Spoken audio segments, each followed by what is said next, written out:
welcome to Wander and Wonder, Manitoba's Interlake, the greatest picnicking destination in this side of the galaxy. Hey, Laura, where are we going on a picnic today? We're going on a picnic. We're going on a picnic. Manitoba's Interlake. Manitoba's Interlake. What are we gonna bring? What are we gonna bring? Can't wait. Love picnics. Picnic or die. So if you were to perhaps enjoy a picnic this summer in Manitoba's Interlake, can I ask, like, what do you think you would need? Like, can I make some suggestions for you, or do you have an idea of what you'd need on a picnic?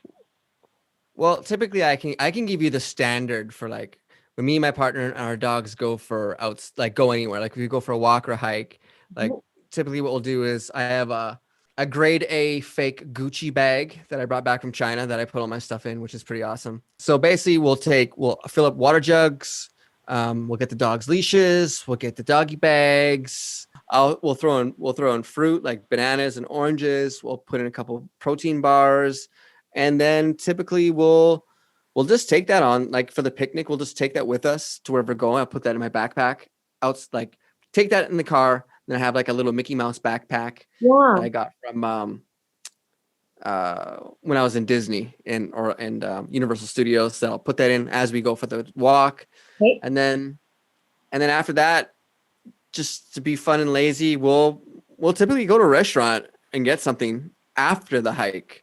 Okay. So that's like our normal picnic. I don't know. How does that sound to you? I mean, that sounds okay. I mean, to have the Gucci bag, you then have to transfer to the little bag.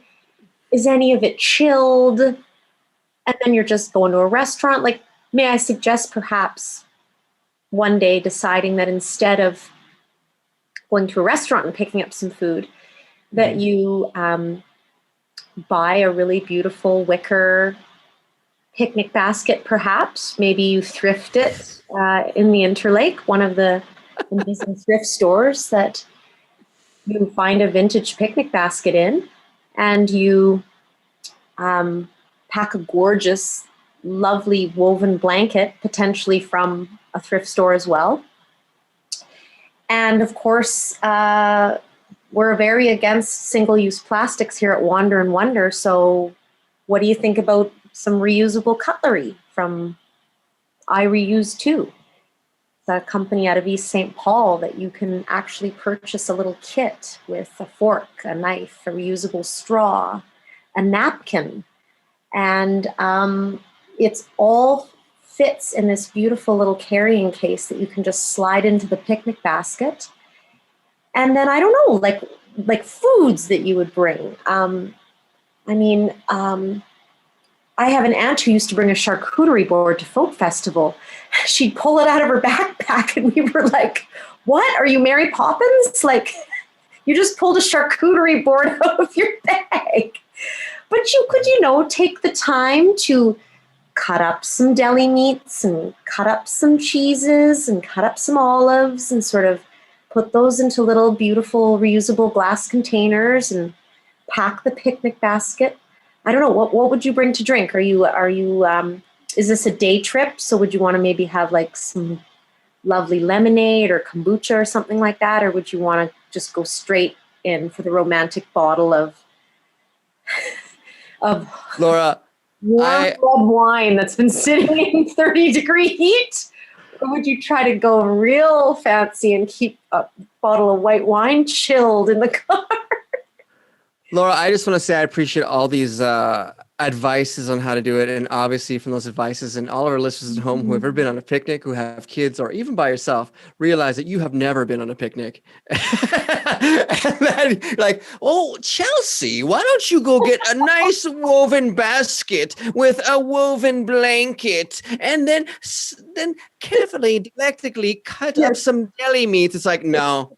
Anyone that says that is like, well, we're just going, throw stuff in, maybe, like I'm all for reusable stuff and stuff like that, but I'm like, a lot of things go out the wayside. Not to say we don't use reusable stuff, but a lot of times it's like, yo, put it in a plastic bag because we want to keep it safe, like just throw it in, let's go. Okay, you don't have to you don't have to do all that. If you want to just, throw your dogs in the car, throw your Gucci bag in the car, Mm-hmm. and then pick up food on the way anyway, can I suggest a place that you would like to maybe go to have a picnic? Would that be okay? Suggest the way, Laura. Okay. I'm waiting. So, of course, you can go to our website and follow the link to many places in Manitoba's Interlake that we suggest to have a beautiful picnic at. And that would be at wander@interlaketourism.com. But just off the top of my head and connecting it back to a conversation that we had on a previous episode about visiting Lockport Provincial Heritage Park. So you would take the scenic drive down River Road, cross over the St. Andrews Lock and Dam, turn left onto the lower east bank of the Red River at Lockport. And this beautiful picnic spot contains one of Manitoba's most important archaeological sites and a National Historic Site. After lunch, you take a stroll along the trails overlooking St. Andrews Lock and Dam, and then you visit that church at night, and you see if those gates are rattling, and you look for the lady in white. I do want to say that one of our favorite family things to do when we're going out to the beach and we want to have sort of lunch on the beach, we pick up a bucket of chicken and then we keep it in the fridge overnight, and then we bring the cold chicken to the beach or to the place that we're going to be picnicking at. And that's always a hit because it's just sort of like a finger food, you know, not great for vegetarians or vegans, but you or chicken owners, lovers. Or chicken lovers, yeah. But, you could make sort of a reasonable facsimile, a tofurkey, cold tofurkey, or a cold, fried cauliflower chicken bites, maybe. I don't know. Yeah. So, and then sometimes my mom will make her famous potato salad, and so that's always lovely to have on the side, but also you got to keep it that cold too. So the ice is a no-no. You're telling me the ice is a no-no. Okay. Yeah. Ooh. But you see, you've got all these great tips that you didn't know. Like, I almost think that everyone innately, organically is a picnicker in some way. Like, you go for long road trips, you're kind of a picnicker if you pack food, you go to Disney you are a picnicker in a way. Like, so I think, so you've got like, those are good. Those are like, that's like a gem. That's like a nugget. What you just said about like the chicken, like that's great. I think that's great.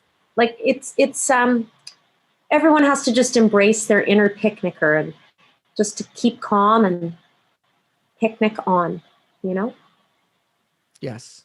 So on that note, remember, like this summer, after you've heard this podcast, summer, winter, spring, fall, man, get out there, go for a picnic in Interlake. And anything you want to know about picnicking, you can email us or tell us your thoughts. And we'll talk to you next time. I'm Chelsea, and you are Laura.